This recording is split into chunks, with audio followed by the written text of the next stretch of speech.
All right, Tram Doctor needs to stay away from swaps and horse trading and locals because I'm old and I don't have time and patience and all that anymore. But on the other hand, I can't resist a deal. And there was a local swap in Monroe, Michigan here Sunday.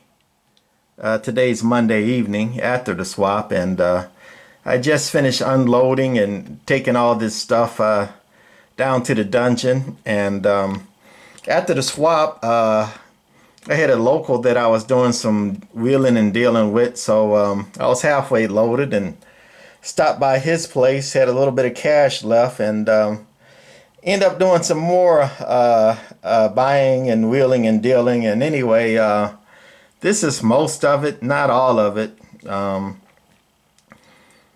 did buy a very early JB12 that's not shown here because I took it upstairs. And this very, very early JB12 was the black case. And I already started looking at it, and dig this, it used like 5 or 6 9-volt batteries for the negative bias. It didn't have the bias coming off the transformer. Transformer only has the high voltage and the center tap and the filament. So it looks like factory too, this early JB12. Maybe I'll do a video on that later. And I also got upstairs a little 1-tube Transel, I think it's called a Firecracker 50. Like a small version of the Nitro 300. Not as pretty as the Nitro, but I think it's pretty cute. Probably end up keeping that. But also, from the swap, I got these two JB76s, aka JB200.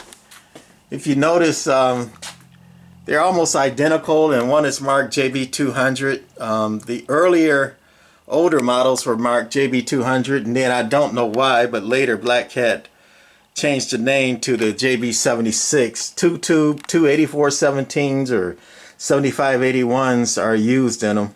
These didn't come with tubes, and that's the reason I got them for a really good price. But the power supply and then the RF deck of the JB200, aka JB76, a friend of mine at the swap gave me those for a good price. And over here, these came from wheeling and dealing. I wanted these because I don't know if you could see it. The faces and all that are just fair, but it's got gold colors, gold colored or gold plated covers.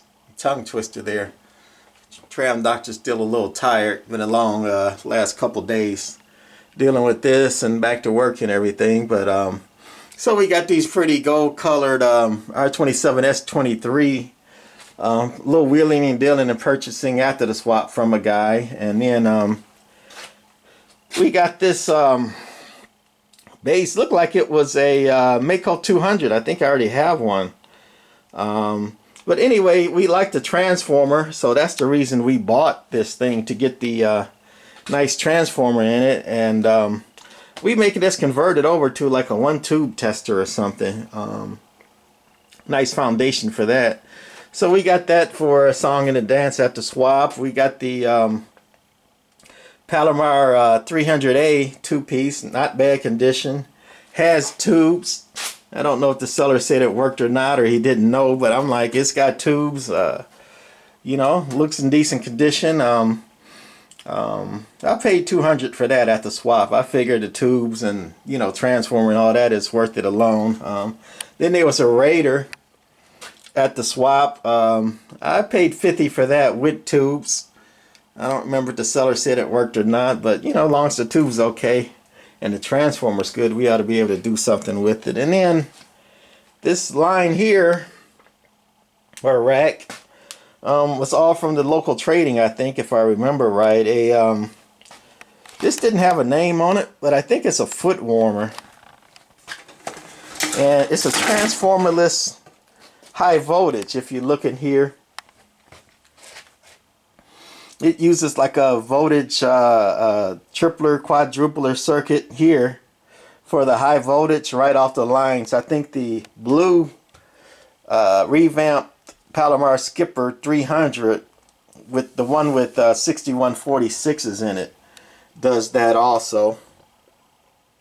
I couldn't even see what kind of tubes in there. I think they're 6LQ6, but if you notice, they soldered the plate choke right to the tube, so we didn't take the tubes out and looked at it. But I figured we'll play a song and a dance for that, even though I'm not a real big fan of amps that don't have a power transformer and take the high voltage right off the line. But anyway, switching power supplies do the same thing, so I don't know how bad that is. But Varmint XL250,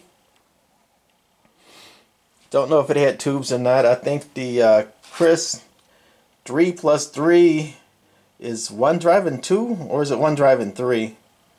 And then the Chris Boomer there, I think it's just a 2-tube. I bought this little Demco DPA 65. He only had the heads, and I got a head where somebody painted over the front, so I might try to clean that up and replace the painted over one I got with that one if I can get it looking nice. This little amp here, I don't even know what it is and all that, but when you're getting stuff for a song and a dance, I figure why not? Maybe Tram Doctor can do something with that at a later date, another project.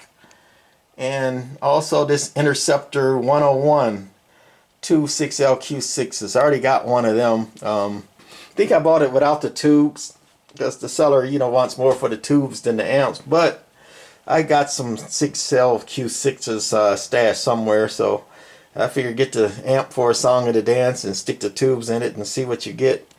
And then I did some more horse trading with a friend that was at the shop that I got this Yaesu 101 with the counter. That I planned on keeping for me. Wanted to run one. I heard them and they have good audio. To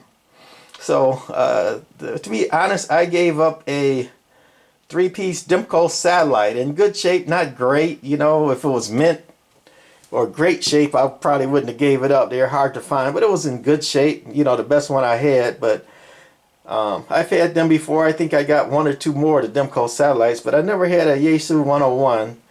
And it's supposedly working and talking good, so we did a straight up trade for that and the counter. And I think that's going to be it for this quick demo of Tram Doctor needs to stay out of swaps and stop trading, because Raptors are full again, and looks like we still buying, and we're just not as quick as we used to be as far as turning this stuff around. But that's it for this. Bye.